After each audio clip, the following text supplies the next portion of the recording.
ঘটনাটি ঘটেছিল ঈশ্বরদী রুটে প্রায় মধ্যরাতে।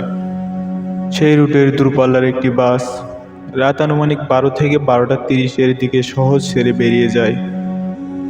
বাসে যাত্রী ছিল একজন, ড্রাইভার আর এক হেল্পার।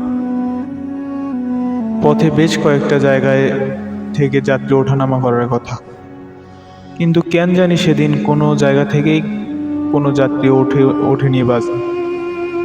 বাসটি শহর ছেড়ে আরো দূরে চলে গেল এবং একটি জায়গায় গিয়ে থামল। সেখানে দুইজন লোক দাঁড়িয়ে আছে দেখা গেল।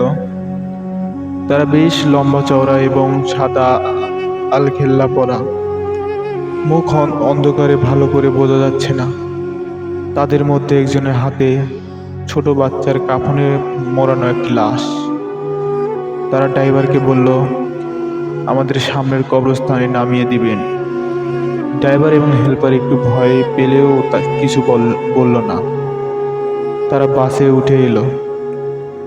তখন মনে হলো বাসে বেশ মিষ্টি একটি গন্ধ ছড়িয়ে পড়েছে। রাতের বাস, তাই লাইটগুলো সব অফ করা। ড্রাইভারের কাছে বাসটা বেশ ভারী হয়ে গেল। যতই স্পিড বাড়ায় বাস আর তেমন এগোয় না। অদ্ভুত লোকগুলো সারা বাসে এত জায়গা থাকতে গিয়ে বসলো একদম পিছনের সিটে। বাসের অন্য তিনজন ততক্ষণে ভয়ে কাহিল অবস্থা।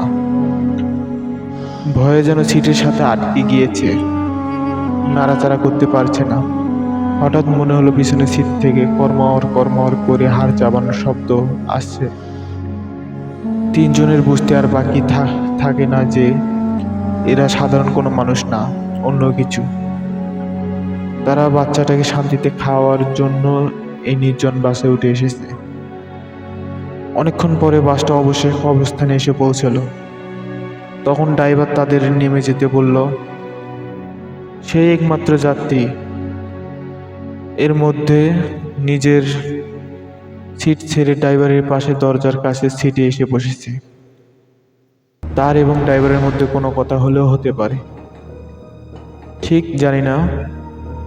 লোক দুটো যখন নেমে যাবে, দরজার কাছে আসা মাত্রই ড্রাইভার লাইট জ্বালিয়ে দিল।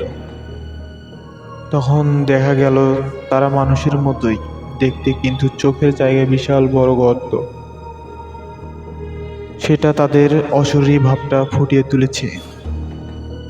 তাদের হাতে আগের মতোই ছোট বাচ্চার লাশ।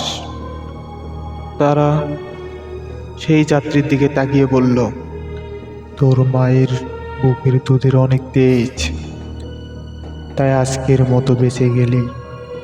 এই বলে তারা কবরস্থানে নেমে গেল।